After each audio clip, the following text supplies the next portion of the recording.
जय हिंद भावी अधिकाऱ्यांनो, निरंजन भोयार या यूट्यूब चॅनलवर आपल्या सर्वांचे मनापासून स्वागत आहे। आज आपण 10 एप्रिल 2024 या दिवशीचे चालू घडामोडीवरील अत्यंत महत्त्वाचे प्रश्न या ठिकाणी बघणार आहोत। निरंजन भोयार या यूट्यूब चॅनलवर आपल्याला इंग्रजी व्याकरण, मराठी व्याकरण, जनरल स्टडीज, चालू घडामोडी, गणित आणि बुद्धिमत्ता इत्यादी विषयावर मार्गदर्शन केले जाते। तर चला सुरुवात करूया। येस्टरडे क्वेश्चन म्हणजेच काल तुम्हाला सरावासाठी दिलेला प्रश्न असा होता की जागतिक आरोग्य दिन 2024चा विषय काय आहे। तर या प्रश्नाचं योग्य उत्तर आहे पर्याय क्रमांक 1, माझे आरोग्य माझा अधिकार। माझे आरोग्य माझा अधिकार हा जागतिक आरोग्य दिन 2024चा विषय होता। तर जागतिक आरोग्य संघटनेच्या स्थापनेच्या दिवशी 7 एप्रिल हा जागतिक आरोग्य दिन म्हणून साजरा केला जातो। 7 एप्रिल हा जागतिक आरोग्य दिन म्हणून साजरा केला जातो। जागतिक आरोग्य संघटना म्हणजेच वर्ल्ड हेल्थ ऑर्गनायझेशन, ज्याला WHO असं आपण म्हणतो, याची स्थापना झालेली आहे 7 एप्रिल 1948 रोजी। 2023 मध्ये या संघटनेला 75 वर्ष ही पूर्ण झालेली आहेत। मुख्यालय आहे जिनिव्हा, स्वित्झर्लंड या ठिकाणी आणि सध्याचे अध्यक्ष आहेत टेड्रोस ॲड्नॉम गॅब्रेसिस। आणि 2023 या वर्षाची थीम काय होती? थीम म्हणजेच विषय काय होता तर सर्वांसाठी आरोग्य। आणि 2024चा विषय आहे माझे आरोग्य माझा अधिकार, माय हेल्थ माय राईट। आलं लक्षात?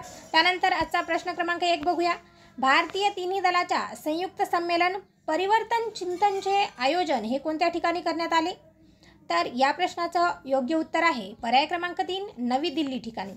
नवी दिल्ली या ठिकाणी भारताची जे तिन्ही दल आहेत त्यांचे संयुक्त संमेलन भरले होतं, त्याचं नाव आहे परिवर्तन चिंतन। ते नवी दिल्ली या ठिकाणी आयोजित करण्यात आले होते। तर तिन्ही दलांमध्ये समन्वय साधण्यासाठी तसेच नवीन विचार, नव्या कल्पना या एकमेकांना कळण्यासाठी हे परिवर्तन चिंतन हे संमेलन आयोजित करण्यात आले होते। तर भूदल प्रमुख कोण आहेत? मनोज पांडे। भूदल प्रमुख मनोज पांडे, नौदल प्रमुख आहेत आर हरिकुमार आणि वायुदल प्रमुख आहेत विवेक राम चौधरी। त्यानंतर प्रश्न क्रमांक 2 बघूया। 3FDCA 4FDCA ही औषधे कोणत्या रोगासाठी दिली जातात? तर या प्रश्नाचं योग्य उत्तर आहे पर्याय क्रमांक 2, क्षयरोग। क्षयरोग म्हणजेच TB या रोगासाठी 3FDCA आणि 4FDCA ही औषधे दिली जातात। तर कशामुळे हा प्रश्न चर्चेमध्ये आहे? तर ही जी औषधे आहेत म्हणजेच TBच्या रोगाची जी काही औषधे आहेत त्याचा तुटवडा हा 3 महिने राहणार आहे, अशा प्रकारची न्यूज आहे। भारताने 2025 पर्यंत भारत हा क्षयरोग मुक्त करण्याचे उद्दिष्ट ठेवलेले आहे, परंतु त्यामध्ये ही औषधे आता कमी पडत आहेत, त्यामुळे अडथळा निर्माण होत आहे असं सुद्धा यामध्ये देण्यात आलं आहे। तर TBचा जीवाणू कोणता आहे? तर मायकोबॅक्टेरियम ट्युबरक्युलोसिस हा क्षयरोग या रोगाचा जीवाणू आहे। हा जीवाणूजन्य रोग आहे, हे सुद्धा लक्षात ठेवा। त्याचा प्रसार हा थुंकीद्वारे किंवा हवेच्या दवबिंदूद्वारे होतो।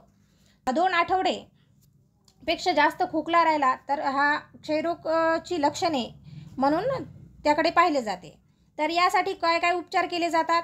तर एक्सरे किंवा ट्युबरक्युलिन टेस्ट केली जाते।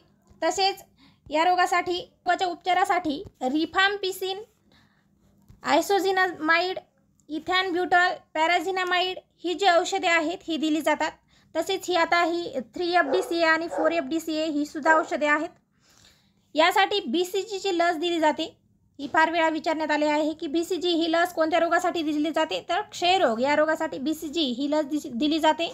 हिचे पूर्ण रूप काय आहे? तर ब्युकेनस क्लायमेटी ग्युरिन पूर्ण रूप आहे। 1962 मध्ये राष्ट्रीय क्षयरोग नियंत्रण कार्यक्रम हा सुरू करण्यात आला होता। तर 1997 मध्ये सुधारित राष्ट्रीय क्षयरोग नियंत्रण कार्यक्रम म्हणजे ज्याला RNTCP असे म्हणतात, revise national tuberculosis control programme, आणि या अंतर्गतच डॉट्स प्रणालीचा अवलंब करण्यात आला होता। डॉट्स प्रणाली क्षयरोगासाठी वापरली जाते, जिला डायरेक्टली ऑब्झर्वेड ट्रीटमेंट शॉर्ट कोर्स असं म्हणतात। आणि या पद्धतीचा अवलंब 1997 मध्ये RNTCP या कार्यक्रमाअंतर्गत करण्यात आला होता। क्षयरोगाचा जो जीवाणू आहे तो रॉबर्ट कॉक यांनी शोधून काढला होता। 24 मार्चला जागतिक क्षयरोग दिन म्हणून हा साजरा केला जातो। 24 मार्च जागतिक क्षयरोग दिन म्हणून साजरा केला जातो। तर निक्षय काय आहे बघा? तर क्षयरोग रुग्णांना मोबाईल मेसेजद्वारे गोळ्या घेण्याची आठवण करून देण्यासाठी निक्षय हे सॉफ्टवेअर विकसित करण्यात आलेले आहे. त्यानंतर प्रश्न क्रमांक 3 बघूया. सर्वोच्च न्यायालयाने रिकामी जागा या अधिकाराचा कलम 14 आणि 21 मध्ये समावेश करून मूलभूत अधिकाराची व्याप्ती वाढवली आहे. तर या प्रश्नाचं योग्य उत्तर आहे पर्याय क्रमांक 3 वरील दोन्ही. म्हणजेच स्वच्छ पर्यावरण आणि हवामान बदल परिणामाविरोधात अधिकार ह्या नवीन अधिकाराचा कलम 14 आणि कलम 21 मध्ये समावेश करून सर्वोच्च न्यायालयाने मूलभूत अधिकाराची जी व्याप्ती आहे ती वाढवली आहे.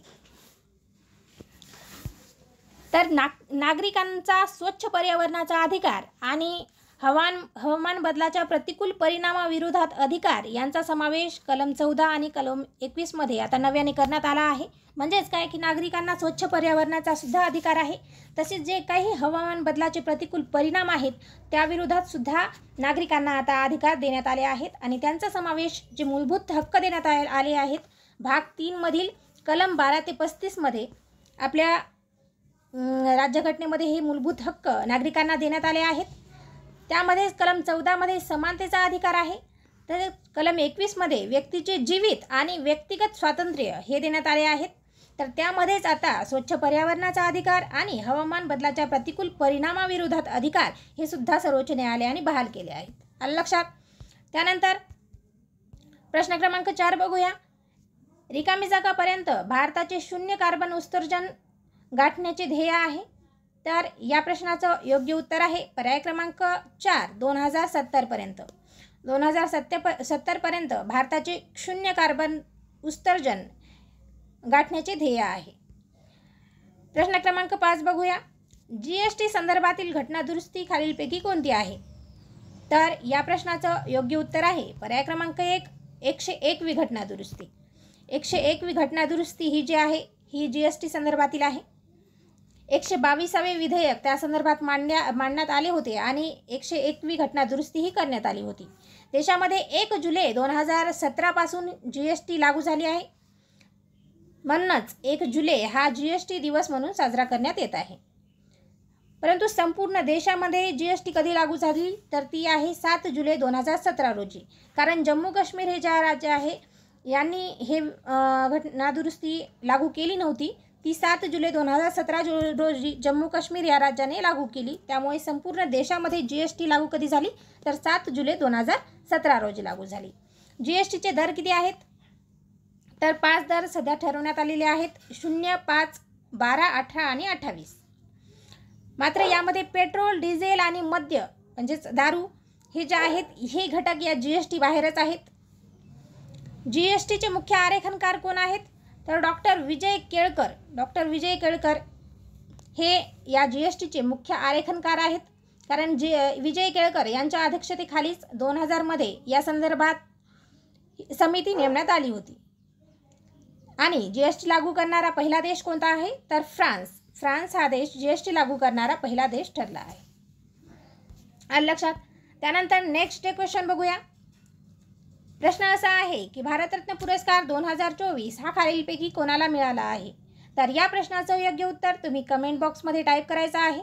व्हिडिओ जर तुम्हाला आवडला तर नक्कीच चॅनलला लाईक करा, शेअर करा आणि सबस्क्राईब करायला मात्र विसरू नका. तर चला भेटूया पुढच्या व्हिडिओ लेक्चरमध्ये. धन्यवाद.